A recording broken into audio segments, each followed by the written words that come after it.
कल यानी मंगलवार को 13 तारीख को शाम में करीब 1 घंटे की मुलाकात बंद कमरे में नीतीश कुमार और प्रशांत किशोर की हुई है। क्या प्रशांत किशोर से नीतीश कुमार अब कॉम्प्रोमाइज करने के मूड में है? क्या प्रशांत किशोर इतने आप कह सकते हैं बड़े नासूर बन गए हैं जेडीयू के लिए और नीतीश कुमार के लिए कि जेडीयू जो है वो उनके सामने कॉम्प्रोमाइज करने की स्थिति में है? प्रशांत किशोर हमेशा लालू प्रसाद यादव के खिलाफ बोल सकते हैं, सबसे अधिक तो वो नीतीश कुमार के खिलाफ ही बोलते हैं, लेकिन ना तो वो तेजस्वी यादव के खिलाफ बोल रहे हैं और ना ही वो बीजेपी के खिलाफ बोल रहे हैं। पीके को लाने का मतलब है कि एक रणनीति के साथ साथ वो माध्यम हो सकते हैं जिससे वो राष्ट्रीय एकजुटता में मजबूती दे सकते हैं। हो सकता है कि पीके जो हैं वो नीतीश कुमार के लिए सोनिया गांधी के पास भी बैटिंग करें कि ये वैसे नेता हैं जो कि नरेंद्र मोदी के खिलाफ एक अच्छा विपक्ष में तैयार हो सकते हैं। ललन सिंह जो है वो तोड़फोड़ स्पेशलिस्ट रहे हैं। आप देखिए तो 2014 में उनकी वापसी होती है जदयू में, उसके बाद से ही देखिए वो मिशन पर चल रहे हैं। अब पता नहीं, मुझे तो ये लगता है कि वो सर्जरी की बात जो आज से 10-12 साल पहले किए हुए थे कि नीतीश कुमार के जो पेट में दांत हैं उसका सर्जरी करके निकालेंगे, वही सर्जरी कर रहे हैं, उसी राह में है। सबसे बड़ा दो नासूर बिहार में बना हुआ है नीतीश कुमार के लिए पीके और आरसीपी सिंह।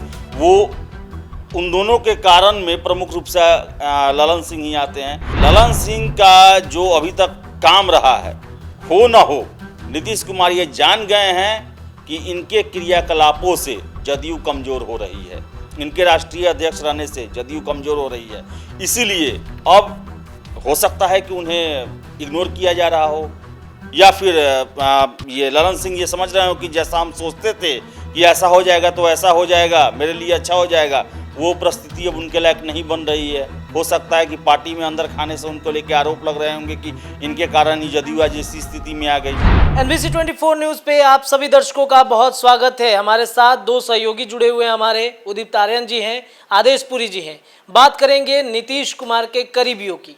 नीतीश कुमार के करीबी जितने सारे रहे हैं बिहार के राजनीति में, चाहे प्रशांत किशोर की बातचीत करें, आरसीपी सिंह की बातचीत करें, आज नीतीश कुमार ही उनके खिलाफ में बगावत करने के लिए उतर चुके हैं। ललन सिंह की बातचीत करते हैं तो बगावत के लिए एक बार फिर से उतर चुके हैं। तो इसी प्रकरण को लेकर के आज हम चर्चा करेंगे। सबसे पहले हम बातचीत करेंगे उदित आर्यन जी से। उदित जी, ये बताइए कि कभी चुनावी रणनीतिकार हैं नीतीश कुमार के रहे हैं प्रशांत किशोर, वो आज नीतीश कुमार के खिलाफ में उतर रहे हैं, नीतीश कुमार के खिलाफ में जनसुराज यात्रा कर रहे हैं। क्या होने वाला है उनका भविष्य? देखिए, सिर्फ चुनावी रणनीतिकार नहीं रहे हैं। आपको याद होगा वो प्रेस कॉन्फ्रेंस जहां पर नीतीश कुमार ने प्रशांत किशोर को अनौपचारिक रूप से अपना उत्तराधिकारी तक घोषित कर दिया था। और उत्तराधिकारी घोषित करना बहुत बड़ा बात होता है। मतलब जेडीयू में भाई उनको उपाध्यक्ष का पद भी दिया गया, पार्टी में कैबिनेट का दर्जा उनको दिया गया। मतलब कैबिनेट मंत्री जो होता है बिहार सरकार का, उसको जो सुविधाएं होती हैं वो सारी सुविधाएं पीके को दी गई, प्रशांत किशोर को। तो सिर्फ ये कहना कि वो चुनावी रणनीतिकार थे, भाई चुनावी रणनीतिकार तो वो आंध्रा में भी रहे, बंगाल में भी रहे, केजरीवाल के भी रहे, कभी नरेंद्र मोदी के भी रहे थे, लेकिन किसी पार्टी में उन्हें उपाध्यक्ष का पद नहीं दिया गया था, किसी पार्टी में उनको कैबिनेट मंत्री का दर्जा नहीं दिया गया था, वो सिर्फ जेडीयू में दिया गया। 2015 में ये नारा किसने दिया बिहार को कि बिहार में बहार है या नीतीश कुमार है? ये नारा प्रशांत किशोर का दिया हुआ था। उस समय पूरा चुनावी कैंपेन 2015 का याद कीजिए, जिसमें भाजपा 58 सीटों पर सिमट गई थी। वो मगज किसका था, वो बुद्धि किसका था? वो प्रशांत किशोर का था। तो उत्तराधिकारी जब आप उनको बोल रहे हैं, और वैसे ही एक और उत्तराधिकारी आरसीपी सिंह रहे हैं नीतीश कुमार के, 25 सालों से उनका संबंध रहा है। करीब 1997-98 से जब से ये मंत्री बने केंद्र में, तो बजाबते पीएस के लिए, पर्सनल सेक्रेटरी के लिए इन्होंने, बेनी प्रसाद वर्मा का लाइजनिंग था, वहाँ के आईएएस थे यूपी के, और उन्होंने ही आरसीपी सिंह को जोड़ा था नीतीश कुमार से।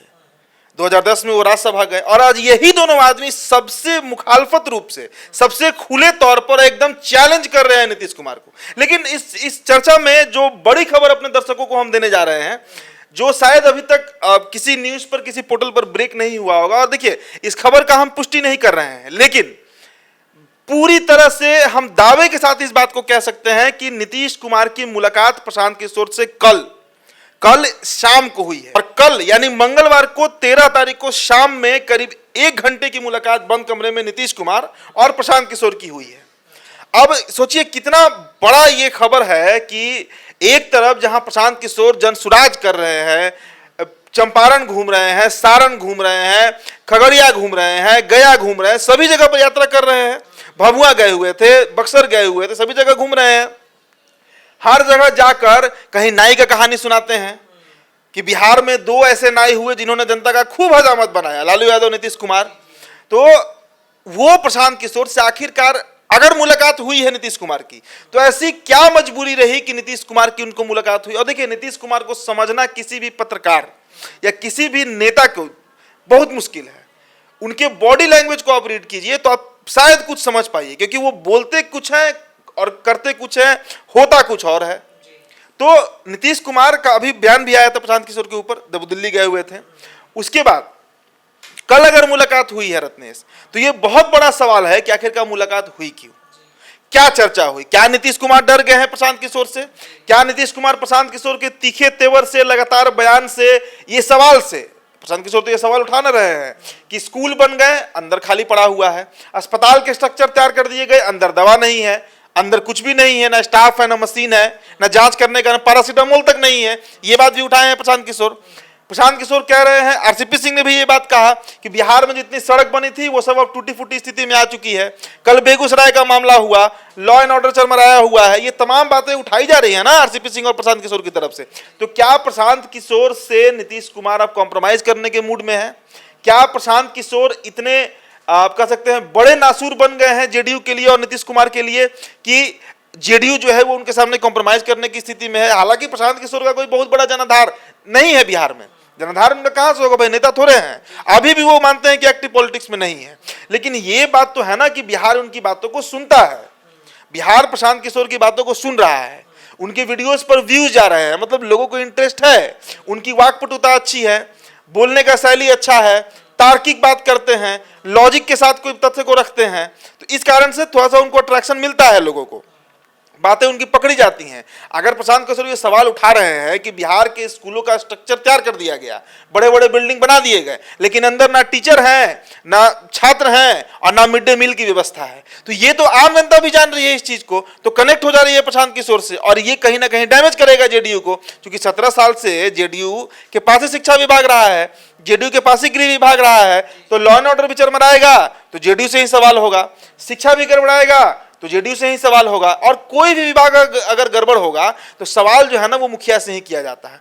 तो यही सब कुछ कारण हो सकते हैं जिसके चलते प्रशांत किशोर से मुलाकात नीतीश कुमार कल किए हैं। और अगर नहीं किए हैं तो ये बात आप जान लीजिए कि बहुत निकट भविष्य में पीके से प्रशांत किशोर से नीतीश कुमार की मुलाकात होगी। और आपको याद होगा कि प्रशांत किशोर जो है रत्नेश, अभी उनका पिछला इंटरव्यू देखिए जो एक बड़े चैनल को उन्होंने दिया, उसमें उन्होंने इस बात को कहा भी है कि दिल्ली में जब नीतीश कुमार गए थे अपने आंख का इलाज करवाने, तो 2 घंटे की उनकी मुलाकात हुई थी प्रशांत किशोर से, और वहां पर उन्होंने 2 ऑफर दिया था प्रशांत किशोर को, लेकिन प्रशांत किशोर उस ऑफर को नहीं एक्सेप्ट करते हैं, क्योंकि उनको पता होता है कि भविष्य में नीतीश कुमार फिर से महागठबंधन के साथ जा सकते हैं, और अगर नहीं गए तो सरकार ही चलने वाली है नहीं, मतलब 2020 के बाद जो सरकार बनी बिहार में एनडीए की, तो इसीलिए वो ज्वाइन नहीं किए, इनके शर्तों को नहीं माने, और फिर वो मुलाकात खत्म होती है और उसके बाद तो फिर बिहार आ ही जाते हैं प्रशांत किशोर। अब मात्र 17 दिनों के बाद 2 अक्टूबर से वो पदयात्रा शुरू करने वाले हैं बिहार में। बोले हैं कि बिहार में 4000 किलोमीटर, शायद मुझे एग्जैक्ट याद नहीं है, 4000 किलोमीटर की पद यात्रा करनी है, पैदल घूमेंगे वो गांव गांव। अब पैदल घूमेंगे और शुरू कहां से कर रहे हैं, तो चंपारण से, वही चंपारण जहां से कभी महात्मा गांधी ने शुरू किया था।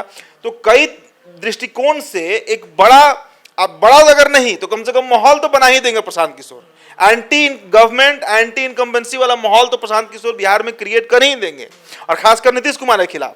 आप देखिए, एक बात और गौर करने वाली है कि प्रशांत किशोर हमेशा लालू प्रसाद यादव के खिलाफ बोल सकते हैं, सबसे अधिक तो वो नीतीश कुमार के खिलाफ ही बोलते हैं, लेकिन ना तो वो तेजस्वी यादव के खिलाफ बोल रहे हैं और ना ही वो बीजेपी के खिलाफ बोल रहे हैं। इससे भी जेडीयू सेटबैक में आ सकती है कि आपको जब सवाल ही उठाना है लॉ एंड ऑर्डर पर और शिक्षा पर, तो भाई 2005 के पहले जो सरकार थी उससे भी आप पूछिए, तो उतना वो फोकस नहीं रहते हैं। तो ये खबर अपने दर्शकों को हम बता दें कि कल शाम 1 घंटे की, और कहा जा रहा है, जो खबरें अभी तक आई हैं, कि प्रशांत किशोर बहुत सिंपल किसी साधारण से गाड़ी से पहुंचे हैं सीएम हाउस, वहां पर मुलाकात हुई है, क्या बातचीत हुई है तो किसी को नहीं पता। लेकिन ये खबरें जो लोग हैं, मतलब जो जिसको आप सोर्स कहते हैं न्यूज का, उनके मार्फत ये खबरें पहुंच रही हैं लगातार। और एक करीबी हैं मेरे जिन्होंने ये बात बताया कि कल शाम, वो भी श्योर नहीं है, पक्के तौर पे नहीं, लेकिन प्रशांत किशोर की मुलाकात नीतीश कुमार से हुई है। क्या नीतीश कुमार, हाँ एक और खबर इसमें बीच में बता देते हैं कि ललन सिंह की गैर मौजूदगी है बिहार में। ललन सिंह पटना में नहीं है, एक सप्ताह से पटना में नहीं है, और उनकी मुलाकात ना नीतीश कुमार से हो रही है, क्योंकि वो कभी भी प्रशांत किशोर को पार्टी में अब वापस नहीं आने देना चाहेंगे। आरसीपी सिंह उनके सबसे बड़े मतलब उनके मार्ग के आप कह सकते हैं ऑब्स्टेकल थे, ब्रेकर थे, उनको हटा दिया गया। अब अगर प्रशांत किशोर आएंगे तो फिर से ललन सिंह का कद पे थोड़ा असर पड़ेगा, इसलिए ललन सिंह इसके मूड में नहीं है। लेकिन नीतीश कुमार क्या सोच रहे हैं, नीतीश कुमार क्या चाह रहे हैं, यह भी किसी को पता नहीं है। चलिए, तो ललन सिंह को भी क्या साइड किया जाएगा क्या आदेशपुरी जी? जिस तरीके से आरसीपी सिंह को साइड किया गया, प्रशांत किशोर को साइड किया गया, क्या नीतीश कुमार अब ललन सिंह को साइड करने की तैयारी में लगे हुए हैं? देखिए, ललन सिंह से पहले मैं कुछ और बातें जोड़ना चाहता हूं प्रशांत किशोर के बारे में। जैसा कि उदित ने बताया, उसमें कुछ और जोड़ना चाहता हूं। देखिए, प्रशांत किशोर की ज़रूरत इसलिए है कि राष्ट्रीय स्तर पर जो एकजुटता बनाना है उसमें नीतीश कुमार सफल नहीं हो पा रहे हैं, और प्रशांत किशोर का राष्ट्रीय स्तर पर बहुत सारे राज्यों में बहुत सारे नेताओं के लिए काम कर चुके हैं, उनका सरकार बना चुके हैं। तो ऐसे में उनकी ट्यूनिंग जो है उन सरकारों के साथ, उन नेताओं के साथ काफ़ी अच्छी है। और देखिए ना, प्रशांत किशोर को आखिर नीतीश कुमार क्यों ना मिला है? वो अभी कुछ दिन पहले ही, वो बिहार आने से पहले कांग्रेस के लिए वो बता रहे थे कि कांग्रेस की प्लानिंग क्या होनी चाहिए सत्ता में लौटने के लिए, प्रेजेंटेशन दे रहे थे सोनिया गांधी को। इसका मतलब सोनिया गांधी उनके हर एक प्रेजेंटेशन में जो 5-5, 6-6 घंटे की चलती थी उसमें बैठती थी। और आपको बता दें कि इससे साबित है कि सोनिया गांधी से भी उनके अच्छे संबंध हैं, ममता बनर्जी के लिए वो काम किए हुए हैं, ममता बनर्जी से भी उनके अच्छे संबंध हैं, वाईएसआर के लिए काम किए हुए हैं, उनसे भी उनके अच्छे संबंध हैं, केसीआर से उनके अच्छे संबंध हैं। तो पीके को लाने का मतलब है कि एक रणनीति के साथ साथ वो माध्यम हो सकते हैं जिससे वो राष्ट्रीय एकजुटता में मजबूती दे सकते हैं। हो सकता है कि पीके जो हैं वो नीतीश कुमार के लिए सोनिया गांधी के पास भी बैटिंग करें कि ये वैसे नेता हैं जो कि नरेंद्र मोदी के खिलाफ एक अच्छा विपक्ष में तैयार हो सकते हैं। तो ये इंटरनल प्रॉब्लम तो है ही उनका, कि जैसा उदित ने बताया कि नीतीश कुमार के खिलाफ मोर्चा खोले हुए हैं, वो है ही। इसके साथ साथ उनका राष्ट्रीय स्तर पर जो पीके की जो हैसियत है, उस हैसियत का उपयोग करना नीतीश कुमार के लिए जरूरी है। और यही कारण है कि as a messenger, as a रणनीतिकार, एज ए सभी दलों को एकजुट करने में पीके जो हैं वो काफ़ी अच्छा भूमिका निभा सकते हैं। उनका पर्सनल केमिस्ट्री है हर एक नेताओं के साथ। उन्होंने कई महीने ममता बनर्जी के साथ बिताया है, उन्होंने कई महीने वाईएसआर के साथ बिताया है, कई महीने उन्होंने राहुल गांधी, सोनिया गांधी के साथ बिताया है। तो ये बड़े बड़े नेताओं से उनका पर्सनल रिलेशन है, और सभी नेता मानते हैं कि प्रशांत किशोर में दम है। वो ऐरा गैरा बात नहीं करते हैं, हवा हवाई बात नहीं करते हैं, फैक्ट पर बात करते हैं। तो ये कारण है कि नीतीश कुमार को आज याद आया है कि प्रशांत किशोर को जोड़े बगैर उनका प्रधानमंत्री का उम्मीदवार बनने का सपना पूरा नहीं हो सकता है, इसलिए वो इनको जोड़े। अगला बात आप किए ललन सिंह के बारे में। देखिए, ललन सिंह जो है वो तोड़फोड़ स्पेशलिस्ट रहे हैं। आप देखिए तो 2014 में उनकी वापसी होती है जदयू में, उसके बाद से ही देखिए वो मिशन पर चल रहे हैं। अब पता नहीं, मुझे तो ये लगता है कि वो सर्जरी की बात जो आज से 10-12 साल पहले किए हुए थे कि नीतीश कुमार के जो पेट में दांत हैं उसका सर्जरी करके निकालेंगे, वही सर्जरी कर रहे हैं, उसी राह में है। क्योंकि अब देख लें तो सबसे पहले ये आए तो नीतीश कुमार की जो मजबूती हुआ करती थी उन सबको साइड किया इन्होंने। आरसीपी सिंह को इन्होंने किनारा लगा दिया। फिर से है कि इनके आने के बाद जो है पीके जो हैं वो किनारा लग गए।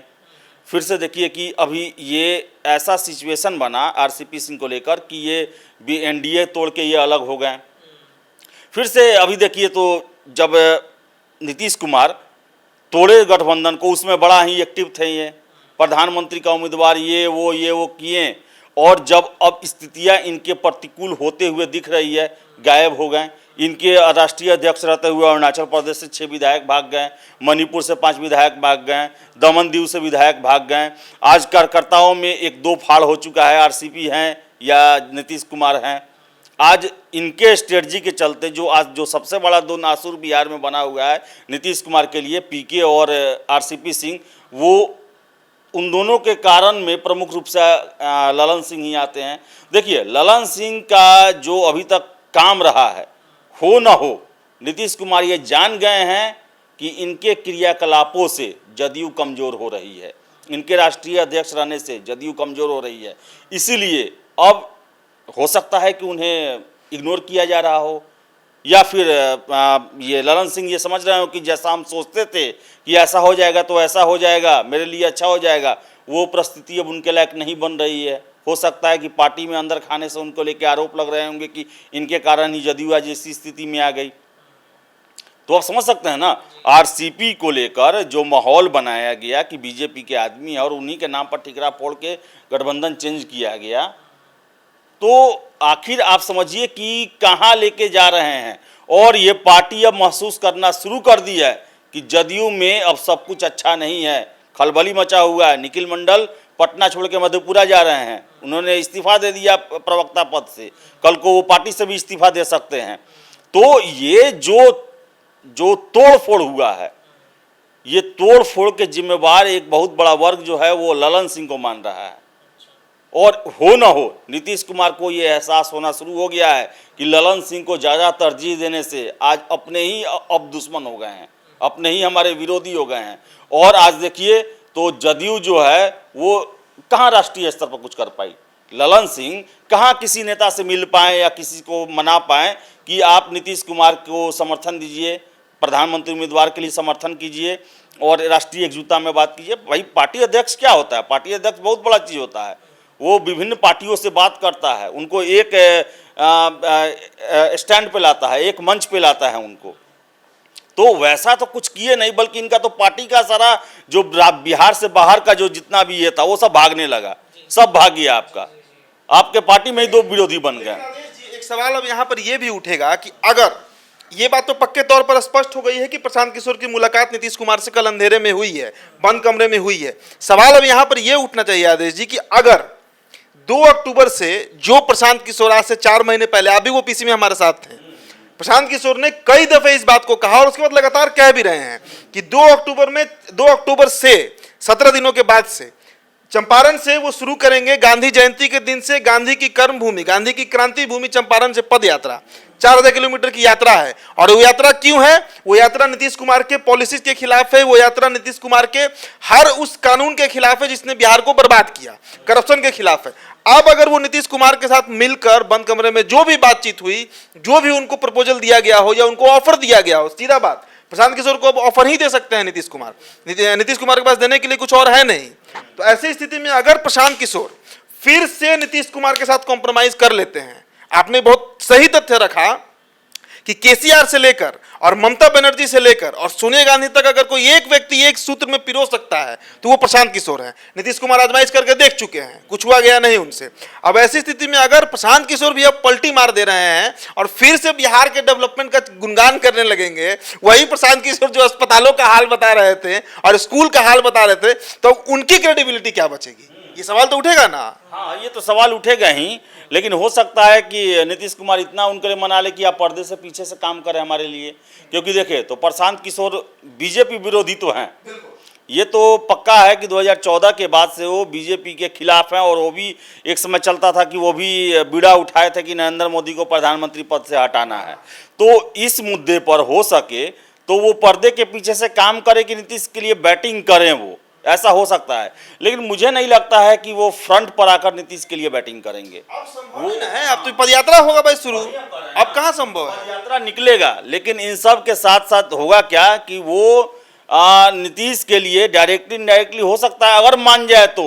मुझे नहीं लगता है कि प्रशांत किशोर जो हैं वो इतने कच्चे खिलाड़ी हैं और पूरे देश की राजनीति को नहीं समझते होंगे, वो अच्छे से समझ रहे हैं। अब हो सकता है कि नीतीश कुमार को रियलिटी बतलाए भी हो। अब देखने वाली बात है कि भाई कौन माना कौन नहीं माना, लेकिन बात हुआ है तो बात का उद्देश्य यही है, मेन उद्देश्य यही है कि इनको बिहार में शांत करना है कि हमारे खिलाफ आप मोर्चा नहीं खोलें। और सबसे बड़ा कारण जो है वो राष्ट्रीय स्तर पर एक संदेशवाहक, एक एकजुटता बनाने वाला मीडिएटर की भूमिका में प्रशांत किशोर को लाने का प्रयास है। और आपको बता दें कि इस कड़ी में ललन सिंह को साइड किया जा रहा है, क्योंकि ललन सिंह का अभी तक यही उपलब्धि रहा है कि जब से राष्ट्रीय अध्यक्ष बने हैं, भले एक लोग जुड़े ना जुड़े, लेकिन हर एक महीने कोई ना कोई अलग जरूर हो रहा है। निखिल मंडल का देख लीजिए, मधेपुरा हर एक समय कोई ना कोई अलग हो रहा है, चाहे वो अरुणाचल प्रदेश हो, मणिपुर हो, दमन दीव हो, निखिल मंडल हो, अजय आलोक हो, फिर से बहुत सारे लंबी लिस्ट है, आरसीपी सिंह हो। तो आप सपने आपके हैं राष्ट्रीय स्तर के, लेकिन आपका क्षेत्रीय मजबूत स्वरूप भी पहले से आधा होते जा रहा है। तो ये नीतीश कुमार इतने कच्चे खिलाड़ी नहीं है, और उनके पार्टी के रणनीतिकार और लोग भी हैं, वो भी सारा खेल समझ रहे हैं कि ये जो हमने फैसले लिए ये आज जदयू को मजबूत नहीं करके बल्कि उसके लिए आत्मघाती साबित हुआ है। अच्छा, एक अंतिम प्रश्न है उदीप जी, ये जैसा कि आदेशपुरी जी ने बताया कि बिना प्रशांत किशोर के प्रधानमंत्री का सपना नीतीश कुमार पूरा नहीं कर सकते हैं। देखिए, बहुत तथ्यात्मक बात है, बहुत ये तार्किक बात है भाई। नीतीश कुमार ने तो आजमाइश की ना, दिल्ली गए। देखिए, नीतीश कुमार की यात्रा को आप पहले मार्क करिए कि नीतीश कुमार दिल्ली में यात्रा किए कैसे हैं। दिल्ली पहुंचे, सबसे पहले उनकी मुलाकात किससे होती है? राहुल गांधी से। वो ये मैसेज देना चाहें कि सबसे बड़ी पार्टी से हम मिलकर आए। आते आते पहुंच गए दरबार में, राहुल दरबार में। उसके बाद सबसे अंतिम वो किससे मुलाकात करते हैं, ये भी मार्क करने वाली बात है, देश के राष्ट्रपति और उपराष्ट्रपति से। यानी हम आए तो सबसे पहले तवज्जो कांग्रेस को दिए और सबसे कम तवज्जो बीजेपी को दे रहे हैं। देखिए, उनके बॉडी लैंग्वेज से उनकी राजनीति को समझा जा सकता है। इसके बाद सारा प्रयास कर लिए, वो वहां पर शरद पवार से भी मिले, अरविंद केजरीवाल से भी मिले, बुके एक्सचेंज हुआ है, कई लोगों से मिले, मुलायम सिंह यादव से जाकर मिलते हैं, शरद यादव से जाकर मिलते हैं। लेकिन उस पूरे ट्रिप का आउटकम क्या निकला? जीरो निकला। और बिहार में केसीआर के साथ जो प्रसंग हुआ, जो उठक बैठक वाला, हम लोग बार बार वो शब्द आ गया है मुंह पर, कि हर बिहारी वो बात कह रहा है कि नीतीश कुमार ने सीएम का उठक बैठक करवा दिया। वो दृश्य बहुत अपने में कह सकते हैं अजीब था। निष्कर्ष तो कुछ निकला नहीं। तो नीतीश कुमार, और दूसरी तरफ आरसीपी सिंह उनकी हैसियत बता रहे हैं, नेवी फेल, क्या क्या कौन कौन सा फाइल खुल रहा है, 1970 के पहले का फाइल खुल रहा है सब। तो और दूसरी तरफ प्रशांत किशोर भी पूरा एग्रेसिव हैं। तो ऐसे में अब बीजेपी से ज़्यादा तो ये लोग एग्रेसिव हैं। अभी बीजेपी तो फिर भी अभी तक वही सुधाकर सिंह के चावल घोटाला और कार्तिक सिंह के वही उस पर लगा हुआ है, लेकिन ये लोग तो अब निजी बात करने लगे ना। तो इसलिए, और उसके बाद प्रशांत किशोर के बारे में जो आदेशपुरी बता रहे हैं कि सही बात है भाई। साउथ इंडिया से लेकर बंगाल से लेकर और सभी जगह पर अगर कोई एक नेता जो लाइजनिंग कर सकता है, लाइजनिंग का मतलब जो दो नेताओं को बैठाकर बिचौलिया काम कर सकता है, उसमें तो एक्सपर्टीज है प्रशांत किशोर का, पीके का। बक्सर के पंडित जी हैं भाई, बहुत दिमाग है, इस बात को मानिए। 2014 में जो कमल से नरेंद्र मोदी निकलते थे और डिजिटली भी प्रचार इस देश में हो सकता है, इस पूरे फॉर्मूले को कौन लाया इस देश में? He was Prashant Kishor. तो आज उनकी जरूरत जेडीयू को है, और अगर जेडीयू उनको साथ नहीं लेती है तो नुकसान करे ना करे, मैंने चर्चा के पहले में शुरू में बताया था, माहौल बहुत तगड़ा बना देंगे। अगर वो 4000 किलोमीटर पैदल चल जा रहे हैं ना, तो वो बहुत तगड़ा माहौल बना देंगे। इसलिए पीके मजबूरी भी हो सकते हैं जेडीयू को, जो कल 2 घंटे की मुलाकात हुई है उनकी सीएम से। जी, तो पीके मजबूरी हो सकते हैं जदयू की, क्योंकि कल की जो मुलाकात है प्रशांत किशोर और नीतीश कुमार की, वो अब कंफर्म हो गई है कि उनकी मुलाकात गुप्त तरीके से हुई है। तो क्या ऑफर मिला है प्रशांत किशोर को नीतीश कुमार की तरफ से, उसकी भी अगर खबरें आएंगी गुप्त सूचनाओं के अनुसार, तो वो भी हम आपको पहुंचाएंगे। लेकिन जो दिलचस्पी इस वक्त बिहार के राजनीति में चल रही है प्रशांत किशोर और नीतीश कुमार के मुलाकात को लेकर के, ये एक अलग चर्चा का विषय बना हुआ है। बहरहाल इस चर्चा में इतना ही। आपको कैसा लग रहा है ये चर्चा? कमेंट सेक्शन आपके लिए खुला है। अगर आप हमारे इस वीडियो को यूट्यूब पे देख रहे हैं तो चैनल को सब्सक्राइब कीजिए, फेसबुक पे देख रहे हैं तो पेज को लाइक शेयर करते जाइएगा। बहुत धन्यवाद सभी दर्शकों का। धन्यवाद।